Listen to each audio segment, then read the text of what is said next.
In this episode, I look at patch 5.8, specifically the new Conquest system.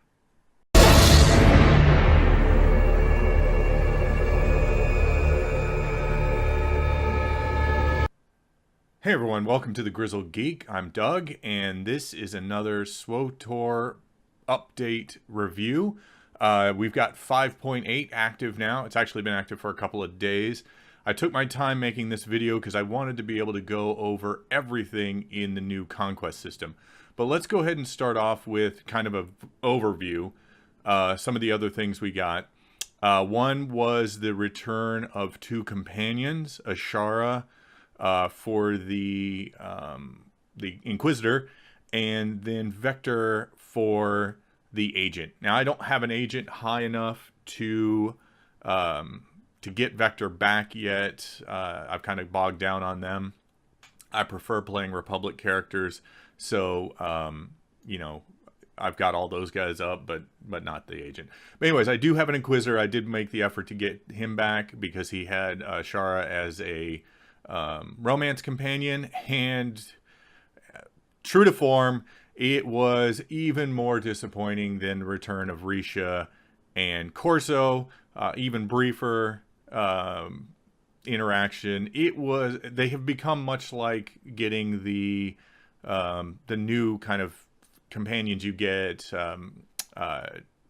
with Master Ranos and Darth Hexid, where you just basically, they're like, hey, go here and talk to this person, and then you talk to this person, you have a couple of dialogue options, and that's it. It literally takes maybe 3 minutes to get her back. So really disappointing on these companion returns. They went through all the effort to make a cinematic, but these are less involved than any of the other, standard alliance alerts. That's what they're called. So, yeah, I continue to be really just kind of underwhelmed with the companion returns. The other thing we got was the last operation boss, Isaac's. I have not been doing the Gods from the Sheen. I hope that people are enjoying them, and the Isaac sounds interesting in that for the next month until patch 5.9 comes out, you will have a special level, a more powerful Isaacs. So he's being released in story mode and veteran mode. Story mode will be normal, but for the next month, veteran mode will be as if you were playing master mode, or maybe even the old throwback nightmare mode. So if you're into those ops, you miss those days, definitely get a group together and do the Isaac's veteran mode. All right, there was a few other things that were minor fixes or anything like that, but let's just dive into the meat of what this expansion was all about, and that is the Conquest revamp. Now, if you are one to go on the forums, you have seen there is a lot of hate going on right now for this new Conquest update. I'm gonna try and be positive. I'm gonna definitely call out what I see as faults, but I want to give credit where credit is due. So let's go hit the pros first. The first pro is that this is actually good for non-competitive guilds. Now I'll get to the individual scoring, but if we go over to the Guild Invasion tab, actually let's go back and let's do an overview of everything. They redid the interface. They split your personal conquest from the guild conquest. They're still intertwined, but they're on two different tabs now. You'll have a little description here of what the event is, which you always had before. You do have they identify the next conquest, so you can get prepared for that. Now these have all changed, so we don't know what Total Galactic War involves yet. But if you look at the old guide to it, it's going to give you an idea of what the general thrust of this conquest is. It's got your personal rewards over here, breaks down credits, command, and the rewards. You'll notice none of this has really changed. Here's your tracker for your points and your stronghold bonus. They've basically just rearranged these. Essentially, all of this information would have been on this half and down here at the bottom. They've moved out the leaderboard here to the next tabs. We'll get there in a minute. And then we've got our objectives over here. I think these are actually harder to follow than they were before. Now, they gave us all this room over here to get an explanation for this, but the explanation doesn't require all that room. None of them do. You click through them, they're all one sentence long. Even the ones that aren't obvious, they don't really explain well. So you can change how you're doing it. So let's go ahead and do it by points just so you can see. Up here at the top are your standard, you can only do them once. And it'll give you a little 0 for 1. You'll notice there's nothing here. And once they're marked as complete, you get that many points. And this includes any bonuses you're getting from your stronghold. The invasions themselves, what planet you go after, gives no bonus anymore. And these are one-time legacy-wide items. So you go down here, and you get new ones, which are not well done, I'll tell you. This blue or gray, whatever you want, little repeatable symbol, I think that's what that's supposed to be. They indicate that these can be done once per day per... it's hard to say. It's either per character or per legacy. It's going to be per legacy if you see this 0 for 1. Now this one is currently bugged because I have verified that you cannot craft an invasion force on multiple characters in your legacy on the same day. However, you can each day. So I've already had one person do it today. He got it. It was marked complete. It's not being marked complete here. It's not showing me this. But I tried this yesterday where I had 2 different people craft the invasion force. The second person did not get the points for it. So be aware of that. But however, if you go down to this, again, it gives you this 0 for 1, tells you it's not complete. He hasn't done it yet, but 4 other characters have done this mission today, and they got it. So this isn't even... That's what's difficult about these. These are supposed to be, they can be completed once per day, but some of them are once per day for your legacy, and once per day for your character. And there's no real way to tell right now how that's doing, how you can tell the difference between them. The only way you would be able to tell is if a complete came over between characters, and it's not right now. You can see even here, Ilum Rampage, I've got those points on one of my characters, and then I went to another character on this same legacy. It showed complete for the guy who completed it. I went to another guy. It showed complete for them, but it's not showing complete for this guy. So I have no idea what's going on there. This still seems to be pretty bugged. So be aware of that. And then finally, you have these gold things. And these are things you can do multiple times. Anybody. So this guy, for example, this is a really... interesting one. You can go, and I don't know if I have any here. I don't. But if I had any invasion forces, say I had 100 invasion forces, I could consume these 10 times and get those points for it over and over again. A lot of people are, why would I do that? A invasion force is going for anywhere from 70 to 130,000. Why would I waste 10 of them to get 513 points? And that's one of the big complaints, is the point levels, but we'll get to that here in a bit. Just for those of you who have not had a chance to do this, the way you donate these is to find the item. So let's say this was my invasion forces. You just right click on it and it would say, you're going to donate these. Are you sure? And you click yes or no. And if you click yes, it donates 10 and you get the points. Obviously, some of these, like the Battle of Ilum, you're only going to be able to do once per day. But uprisings, you could theoretically just queue for them over and over again and get these 325 points. Now, a big complaint that a lot of people have, and I'm going to I'll go ahead and jump in on that, and I'll get to this more, is these points for PvP items, PvP and GSF, require you to actually win now, not just to participate in them. So that's a complaint. So anyways, that is the Conquest tab. Then we go over to the Guild Invasion tab. This is probably the coolest of the new things they've done. It tells you, your guild, your flagship, where your flagship is. It shows you your guild's progress here on your goal. So you've got 3 different size of planets, like they told us. We got a large yield. And this is what it requires for a large yield to be captured. You go over here, here's a low yield. That's what your guild has to achieve to capture that. And then the small planet, this is the yield here. You'll notice the rewards down here change. This is your old standard guild. Your guild gets onto the leaderboard. Congratulations, you get these rewards. They go up slightly as you go up. You get 5 more Jawa junk, you get 1 more resource matrix, and 1 more 50,000 certificate. And then at the large one, you get another lockbox, so you're going to get 3 more decorations.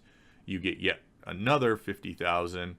You get yet another resource matrix and 5 more Jawa junk.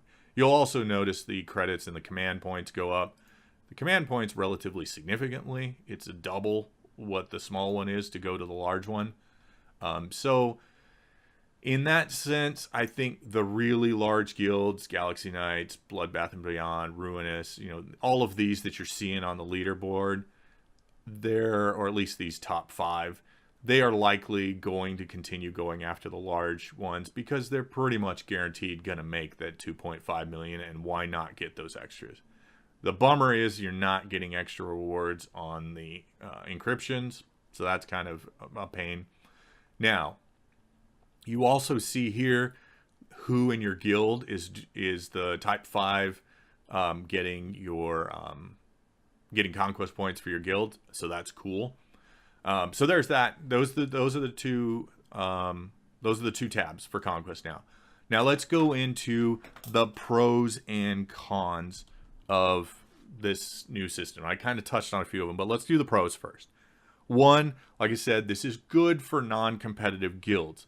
And the reason I say that, and there's a lot of people complaining, why would, you don't even get all that much. There's no way we're going to win because, big groups are going to go after the little planets and stuff like that. The likelihood is a small guild is never going to make first place. That just doesn't, it rarely happens. There is a slightly better chance now because there is value in going after a medium or a large yield. It's not a lot of value, but there is some.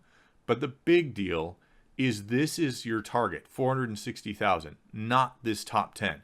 The top 10 does not matter anymore. This list, I don't even know why they kept it. First place is all that matters. First place gets you the achievements and the title, and that's it. Once you reach the 460,000, whether you're on this top 10 or not, your guild gets these rewards. Everybody who made their personal goal. So in that sense, non-competitive guilds still have the chance to get the rewards for conquering the planet. So that's cool. 2, credit where credit's due. Instead of just getting points for completing these objectives, you're also now going to get credit and command points or experience depending on where you are. It's not a lot, but it's something. So it gives you a little extra incentive for doing these things. Now, we'll talk more about how that might not be as cool as it seems, but for now, it is a positive. And finally, the other pro is this new Guild Invasion tab is awesome.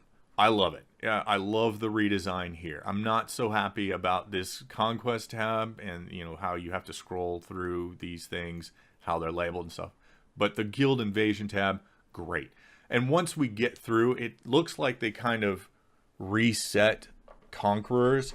The planets are still showing whether or not something was conquered by somebody, but currently this does nothing.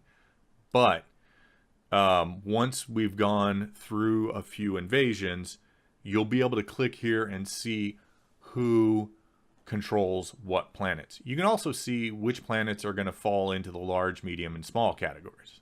So that's interesting. But yeah, soon you'll have conquerors and home servers. So once this invasion is over, Iocath, Ilum, and Hoth will have conquerors over here.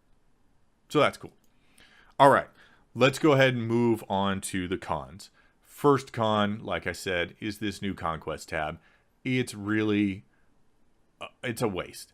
The objectives area was much better in the old system where you could see them all laid out. You know, they were, right now, these symbols over here mean nothing.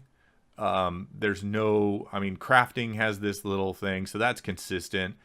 But otherwise, you know, there's no group finder, kind of self-explanatory, but everything else, you know, like what do these symbols mean? Do they mean anything? Is it just a way for them to go, oh, here's some cool little graphics we made up? I don't know. You know, those seem to have no real value to them.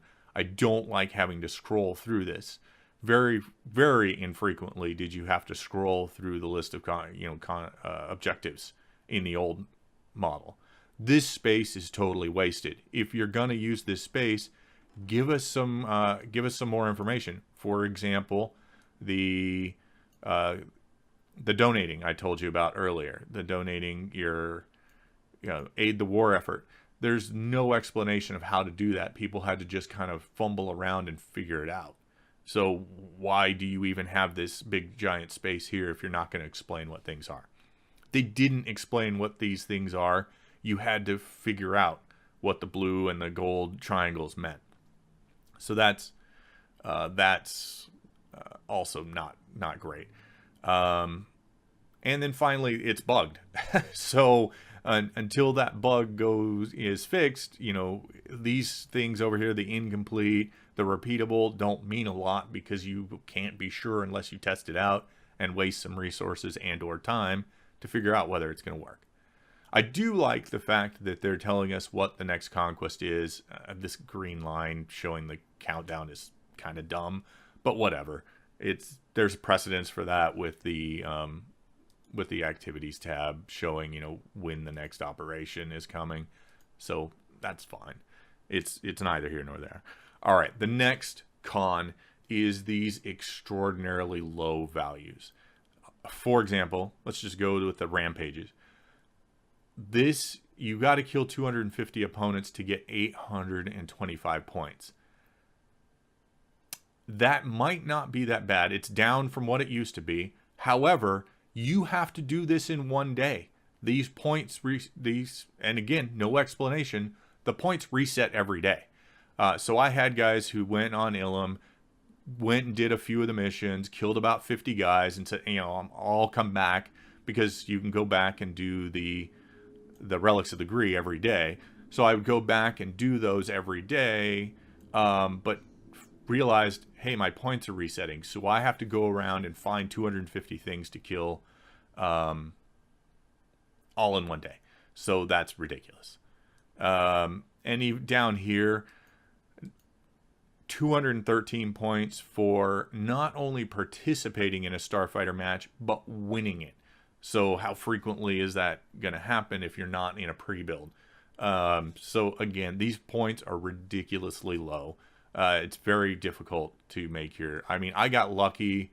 I was able to get my points all in one day because there's yet another glitch right now where you automatically got the points for killing the 2 world bosses just by killing anything. So that was a bug. It got me halfway to complete. So I would only be halfway complete if it weren't for those 2. So, yeah, not happy with these point values. All right, next thing is the list of objectives has been narrowed substantially. You've got a couple of operations here. This is typical that those would be there. The crafting, you have to craft 10 supplies now to get those points. The point value has been, you know, jacked up. Also not repeatable, but that's fine. That was normal. However, when you scroll down through the list, you'll see that while we can do uprisings on this one, the daily group finder flashpoint is gone.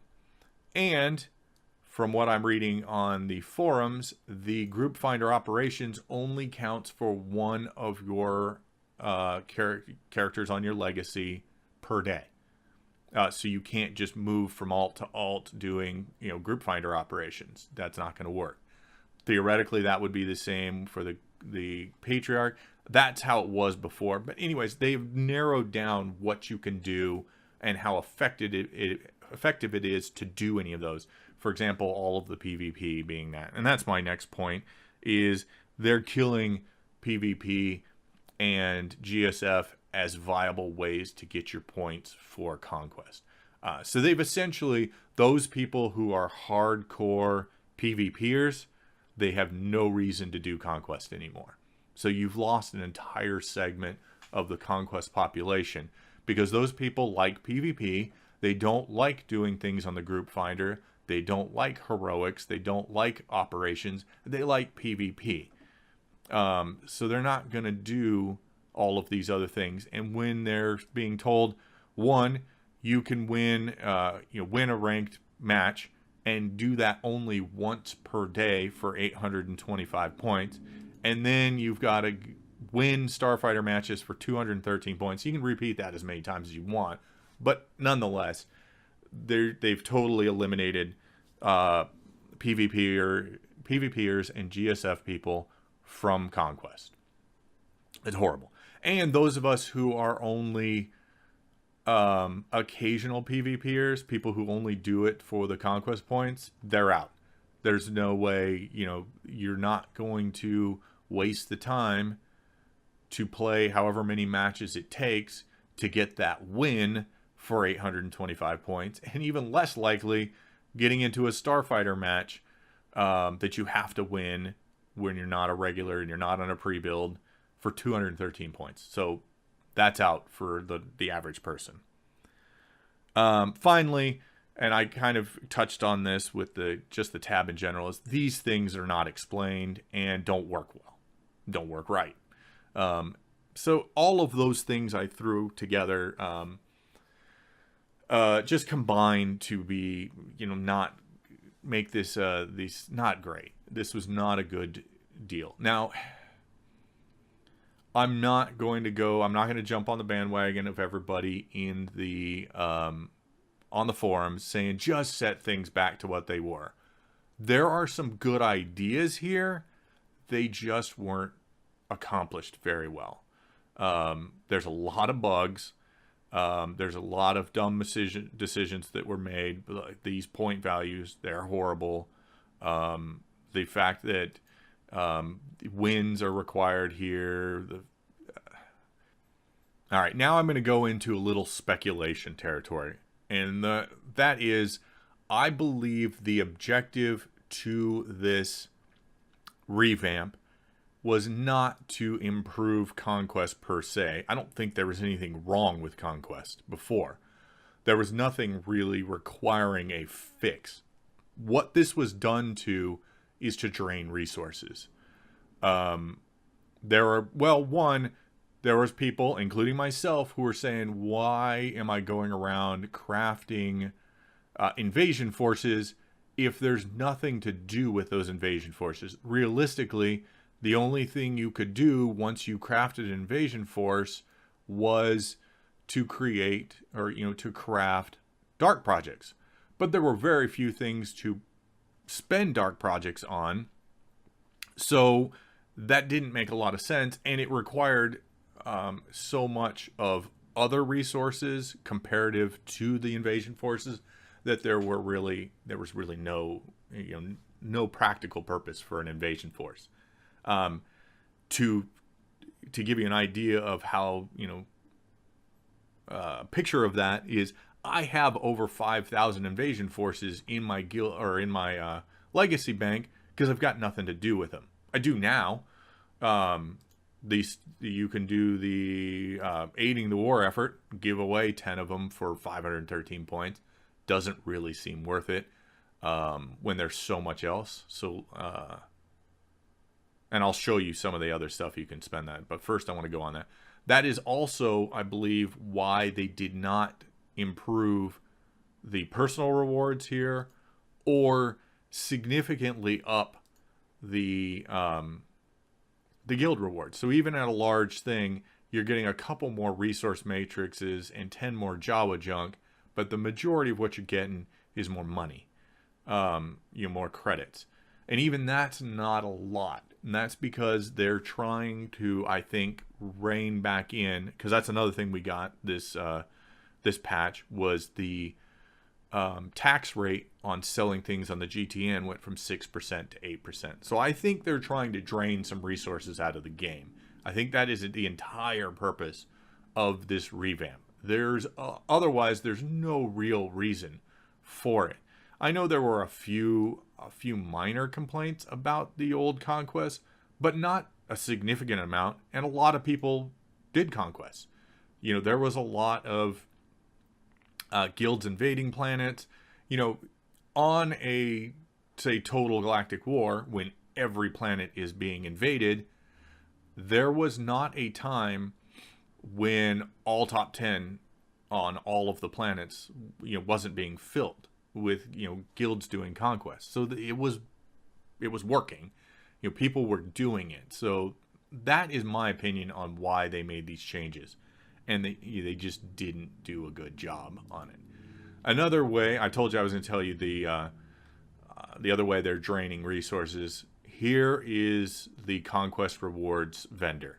He shows up when you've got your personal Conquest goals. He's over in the stronghold and crew skill area, in where the Conquest rewards are. So if you click on him, you will notice that everything he sells requires invasion forces or dark projects. So, and that's the dark projects only for the Commander's Compendium, the get your guy to level 50, which I was one of those that was like, you know what, that's a steep price tag, but it's worth it to not have to click on all of the gifts over and over again. But the more I think about it, this price tag is only good for a companion who's really 10th level or lower, 20th level if you want to push it and you're paying for convenience. But if it's somebody who's over 20th level, take the time, buy the gifts, you're going to come out ahead. This needs to come down. At least 1 million credits, if not just cut the price in half. You can even up the number of dark projects. I don't care about that. I have plenty of invasion forces, whatever. So, all right. But yeah, there's a lot of cool new decorations. I'm looking forward to getting them. Like I said, I've got plenty of invasion forces to get them. So that's cool. And, it's nice to have them something to spend on them, spend them on. But all right. It isn't a great system. It's got some cool stuff. I don't necessarily... The unfortunate thing is, I don't know that they have they're going to be able to do a quick fix on this. I don't think they're going to roll it back like a lot of people are asking. Just roll it back to the old system. They're probably not going to do that. The other thing we have to keep in mind is this is the objectives for the Relics of the Gree. Relics of the Gree never had that great of an objective list anyways. So let's wait and see what the objective lists on future conquests look like. They might be better. Maybe they'll be less buggy. Maybe most of them do have the flashpoint as something you can do every day. Maybe we're going to see more heroics. Like, the unfortunate thing here is Ilum heroics are on the you can complete them once per day list. However, you can't do Ilum heroics once per day. Now, you could spread that out between because again, it's not clear whether or not this is once per legacy or once per character. That's something they desperately need to fix. They need another thing to definitely differentiate those two things. But future conquests may not have that bad an objective list. The points will probably be horrible still. That's something they need to address. But the objective list itself might not be that bad. So I'm willing to ride this out for a while, to suffer through. You know, I was hopeful. I was like, sweet, I have a small guild that's just a vanity guild. I know I'm not going to win conquests with it. But I thought, oh, you know what? 460,000 points, that could be doable with the like 12 or 14 characters, 20 characters, something like that we have in that guild. It might be doable to get to 460,000. Not with this objective list. It's not. No. But, all right there, guys. I've gone on pretty long on this. This is going to be kind of a long one. But there are my opinions, my rundown of the new Conquest system and update 5.8 itself. Hopefully we'll get a 5.8.1 very soon that fixes some of these bugs. Maybe adjusts the points. But we'll have to wait and see. Let me know down in the comments down below, what are your initial impressions of this this update? Are you willing to kind of ride it out and see what future conquests look like, to see if they get it right with those? Please hit that like, share with a friend, to help us get to our 5,000 subscriber goal. Otherwise, subscribe if you're not already a subscriber. Thanks for tuning in, guys. I hope you guys enjoy playing Star Wars: The Old Republic, and may the Force be with you.